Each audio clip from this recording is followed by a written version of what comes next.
দর্শক আসসালামু আলাইকুম। দেশ এবং প্রবাস থেকে যারা ভিডিও দেখছেন সবাইকে আন্তরিক শুভেচ্ছা এবং অভিনন্দন জানাচ্ছি আজকের এই ভিডিও দেখার জন্য। দর্শক জানেন যে গতকাল রাতে বা মধ্যরাতের দিকে পৌনে 2টার দিকে যে ভারত কিন্তু ইতিমধ্যে পাকিস্তান আক্রমণ করেছেন এবং সারাদিন নানান কথাবার্তা চলছে চারদিকে। সেই বিষয় নিয়ে কথা বলবো এবং পাশাপাশি প্রেক্ষাপট নিয়ে কথা বলবো, কার কেমন ক্ষয়ক্ষতি হলো সে বিষয় নিয়ে কথা বলবো এবং ভবিষ্যৎ কি হতে পারে সেসব বিষয় নিয়েও আজকে আপনাদের সাথে আলোচনা করব। সবাইকে ভিডিওটা একটু ধৈর্য ধরে দেখার জন্য অনুরোধ করছি, কারণ ভিডিওটা একটু লম্বা হবে। আমরা জানি যে গত মাসের 22 তারিখে যে পেহেলগামে ভারতের যে ভারতে যে কাশ্মীর অবস্থিত, সেখানে পেহেলগ্রামে যে হামলা হয়েছে, সেই হামলার 26 জন ভারতীয় নাগরিক মারা গেছেন এবং সেটা পাকিস্তানকে দায়ী করা হচ্ছে ভারতের পক্ষ থেকে, এবং ভারত সরাসরি পাকিস্তানকে দায়ী করেছে যে পাকিস্তান এই হামলার পিছনে রয়েছে। এরপর থেকে নানান ধরনের উত্তেজনা, দুই দেশের মধ্যে কথাবার্তা এবং সব দিক থেকেই উত্তেজনা শুরু হয়েছিল এবং পাকিস্তান তাদের যুদ্ধের মহড়া করতেছিল এবং ভারতও তার পক্ষ থেকে সেটার জন্য প্রস্তুতি নিচ্ছিল। দর্শক দেখুন, ভারতের বর্তমানে যারা ক্ষমতায় আছে, আমরা যদি একটু পিছনে যাই, ভারতের যারা বর্তমানে ক্ষমতায় আছে তারা হলো যে বিজেপি সরকার। তারা মূলত ক্ষমতায় টিকে আসলে সেটা হলো যে হিন্দুত্ববাদী যেটা, সেটা প্রতিষ্ঠিত করতে যাই হলো যে তারা ক্ষমতায় টিকে আছে এবং তারা সেটা প্রতিষ্ঠা করার জন্যই আছে। এবং কোনো একটি ঘটনা হলে তারা ধর্মীয় ভঙ্গিতে দেখার চেষ্টা করে এবং সেটাকে ব্যবহার করে, ধর্মীয় হাতিয়ারটাকে ব্যবহার করে বিজেপি যারা আছেন তারা কিন্তু ক্ষমতায় টিকে আছে। আপনার একটু প্রেক্ষাপট বোঝার চেষ্টা করুন। যেই সরকারটা এরকম একটা ঘটনা হয়ে গেছে এবং যারা মূলত হিন্দু এবং হিন্দু ধর্মের উপর বেস করে ক্ষমতায় আছে, এবং সেইখানে পেহেলগামের মতো জায়গায় যেখানে এই ধরনের একটা ঘটনা ঘটে গেছে, সেটার কাউন্টার যদি না দেয় তাহলে কিন্তু রাজনৈতিক দল হিসেবে কিন্তু বিজেপি কিন্তু ভীষণ চাপে। এমনিতেও সারা দেশ থেকে এই ঘটনার পরে কিন্তু সম্পূর্ণ চাপ প্রয়োগ করা হচ্ছিল বিজেপির উপর। বিজেপি, অনেকে বলছিল যে বিজেপি এর পিছনে জড়িত আছে, অনেকে বলছিল যে বিজেপি কেন কিছু করতেছে কিনা। উভয় দল থেকে, যারা কংগ্রেস বা অন্যান্য যারা আছে এবং যারা সাধারণ নাগরিক আছেন ভারতের, তাদের পক্ষ থেকেও কিন্তু এই ধরনের কিন্তু একটা চাপ ছিল যে কেন তারা আক্রমণ করছে না, পাকিস্তানকে কেন জবাব দিচ্ছে না, এটা পাকিস্তানের উপর কেন অ্যাটাক করছে না, পাকিস্তানের সাথে যুদ্ধ করছে না কেন। এই ধরনের নানান ঘটনা কিন্তু বা নানান চাপ কিন্তু ইন্টারনালি কিন্তু সরকারের উপর দিচ্ছিল বারবারই। কিন্তু এই যে বিজেপি কিন্তু এই ধরনের কেসগুলো, এই ধরনের ঘটনা কিন্তু ঘটনার উপর দিয়ে কিন্তু রাজনীতিতে বা ক্ষমতায় আছে এবং লম্বা সময় ধরে কিন্তু এই হিন্দু ধর্মের বা ধর্মকে ব্যবহার করে কিন্তু ক্ষমতায় আছেন। এটা তো মনে করেন ইন্টারনাল বা ইন্ডিয়ার ভিতরে যে ঘটনা, সেটার মোটামুটি একটি আমরা ধারণা নেওয়ার চেষ্টা করলাম।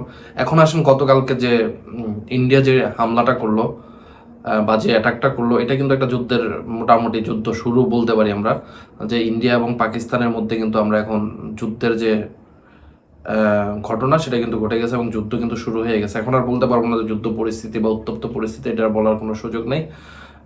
তার আগে আমি একটু বলি যে ভারত যখন অ্যাটাক করছে, ভারত মোটামুটি 3টে জায়গায় অ্যাটাক করছে। সেটা হলো যে পাকিস্তানের মধ্যে যে কাশ্মীর আছে, যেটাকে আজাদ কাশ্মীর বলা হয়, সেই আজাদ কাশ্মীর আছে সেখানে, এবং প্লাস ভারতের যে পাঞ্জাব প্রদেশ, সেই প্রদেশের মোটামুটি আরও 3টা জায়গার মধ্যে 9টা স্পট তারা সিলেক্ট করছে এবং 9টা স্পটে তারা অ্যাটাক করছে। এবং ভারত কিন্তু যে একটা প্রেস রিলিজ করছে, সেই প্রেস রিলিজে তারা বলতেছে যে না, এটা আমাদের যুদ্ধের কোনো পরিস্থিতি না, এটা হলো যে মূলত আমরা যে জঙ্গি আস্তানা আছে সেটাকে আমরা ধ্বংস করার জন্য অ্যাটাক করছি। আমরা কোনো মিলিটারি স্ট্রাকচার বা মিলিটারি স্থাপনার উপর আমরা কোনো অ্যাটাক করি নাই পাকিস্তানে। আমরা হলো যে যে জায়গায় জঙ্গি আছে ওই সব জায়গায় আমরা অ্যাটাক করার চেষ্টা করছি। এটা হলো ভারতীয় যে প্রেস রিলিজ, সেখান থেকে এই কথা বলা হয়েছে। আর পাকিস্তান তার পক্ষ থেকে বলছে যে না, তারা আমাদের বেসামরিক নাগরিকের উপর অ্যাটাক করেছে। এটা হলো পাকিস্তানের থেকে বলা হয়েছে। এখন মূল যে ঘটনা আসে, যেটা হলো যে ভারত অ্যাটাক করার পর কিন্তু উইদিন 5 মিনিটস কিন্তু পাকিস্তান কিন্তু কাউন্টার অ্যাটাক করেছে। পাকিস্তান বিভিন্ন গণমাধ্যম, বিভিন্ন ইন্টারন্যাশনাল যে নিউজগুলো, সেখান থেকে আমরা দেখতে পাচ্ছি যে পাকিস্তান কিন্তু সাথে সাথে কাউন্টার অ্যাটাক করেছে এবং কাউন্টার অ্যাটাক করে পাকিস্তান দাবি করছে যে তারা 5টা বিমান ধ্বংস করেছে এবং কিছু ড্রোন ধ্বংস করেছে। এই হলো তাদের কথা। এর মধ্যে সবচাইতে অত্যাধুনিক যে রাফায়েল ফ্রান্সের তৈরি সেটা ছিল, তারপরে MiG-29 যে রাশিয়ার থেকে নেওয়া সেগুলো ছিল, তারপরে কিছু ড্রোন আছে, কিছু যে ড্রোন, তারপরে কিছু প্লেন ছিল, হেলিকপ্টার। তো এইগুলো হলো যে তাদের ধ্বংস করা হয়েছে বলে পাকিস্তান বলছে। তো এটা তো মোটামুটি অ্যাটাক, কাউন্টার অ্যাটাক, এবং পাকিস্তান তার যে আরেকটা বলছে যে ভারতের যে কি মিলিটারি স্ট্রাকচার আছে সেটাও পাকিস্তান কাউন্টার অ্যাটাক দিয়ে ধ্বংস করেছে। দর্শক, আমি তো এই বিষয়টা নিয়ে একটু কথা বলবো, তার আগে আমি একটা এই বিষয়ের উপর যে একটা নিউজ আছে আমি সেটা একটু আপনাদেরকে আগে পড়ে শোনাই, তারপরে আমি একটু পরে আবার একটু কথা বলছি আপনাদের সাথে। সেটা হলো, আমি বিবিসি থেকে একটু কোট করার চেষ্টা করতেছি। পাকিস্তান ভারতের ক্ষেপণাস্ত্র হামলা। আপনারা সবাই জানেন ভারতীয় বাহিনীর পাকিস্তানে ক্ষেপণাস্ত্র হামলা চালিয়েছে। ভারত অন্তত হামলায় অন্তত 8 জন নিহত হওয়ার কথা জানিয়েছে পাকিস্তান কর্তৃপক্ষ। এর জবাবে ভারতে পাল্টা হামলার হুমকি দিয়েছে পাকিস্তান। এই ঘটনায় পরমাণু শক্তিধর এই দেশের প্রতিবেশী দেশের মধ্যে পরিস্থিতি আরও উত্তপ্ত হয়ে উঠছে। ভারত সরকার জানিয়েছে তারা 9টি স্থানে সন্ত্রাসী ঘাঁটিতে সুনির্দিষ্ট হামলা চালিয়েছে। এই হামলাগুলো পাকিস্তানের নিয়ন্ত্রিত কাশ্মীরে চালানো হয়েছে বলে দাবি করেছে ভারত। কয়েকদিন আগে ভারত নিয়ন্ত্রিত কাশ্মীরে এই ঘটনা ঘটেছে। আমি একটু নিচের দিকে একটু পড়ে শোনাচ্ছি মূল যে ঘটনাটা। সেটা হলো যে পরবর্তীতে রয়টার্সকে জানানো হয় পাকিস্তান 5টি ভারতীয় জেট বিমান ভূপাতিত করেছে এবং পাকিস্তান সেনাবাহিনীর পক্ষ থেকে বলা হচ্ছে যে তারা 3টি রাফায়েল ও একটি Su-30 ও একটি MiG-29 বিমান ভূপাতিত করেছে। তারা জানান পাকিস্তানে হামলা চালানোর পরপরই কেবল বিমানগুলো লক্ষ্যবস্তু করা হয়। প্রত্যক্ষদর্শীরা জানান বিস্ফোরণের পর পাকিস্তান নিয়ন্ত্রিত কাশ্মীরের রাজধানী মুজাফফরবাদে বিদ্যুৎ বিচ্ছিন্ন হয়ে যায়। এগুলো তাদের ইন্টারনাল খবর। এই হামলার পরবর্তীতে কিন্তু ডোনাল্ড ট্রাম্প তিনি বলছেন যে এই হামলাটা লজ্জাজনক হামলা।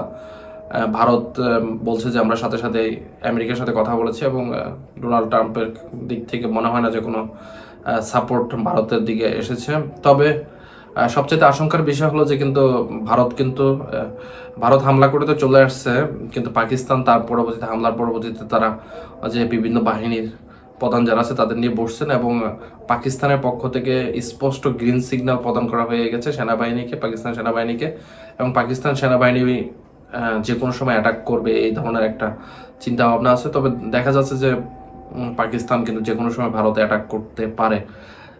এই সম্ভাবনা মোটামুটি 100%ই বলা যায় যে পাকিস্তান ভারতে অ্যাটাক করবে। যুদ্ধ যেদিকে যাচ্ছে এটা খুব সহসাই থামার কোনো লক্ষণ দেখা যাচ্ছে না। তবে এটা দুটি দেশে যেহেতু পরমাণু শক্তিধর দেশ, পাশাপাশি প্রতিবেশী যে দেশগুলো আছে যুদ্ধ কিন্তু সেসব দেশও ছড়িয়ে যাওয়ার আশঙ্কা সবচেয়ে বেশি। মানে যুদ্ধটা আসলে 3 দিন আরও বৃদ্ধি পাবে এটাই আশঙ্কা করা হচ্ছে।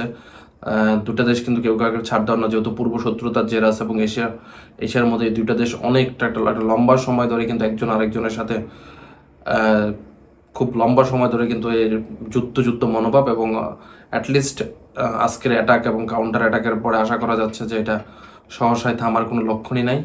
তো দর্শক, পরবর্তীতে আশা করছি না যে এটা থেমে যাবে। তবে যারা আছেন চীন এবং রাশিয়া আছেন, আমেরিকা আছেন, তারা যদি মধ্যস্থতা করার চেষ্টা করে তাহলে হয়তো থামার সম্ভাবনা আছে, এছাড়া আর কোনো সম্ভাবনা দেখছি না।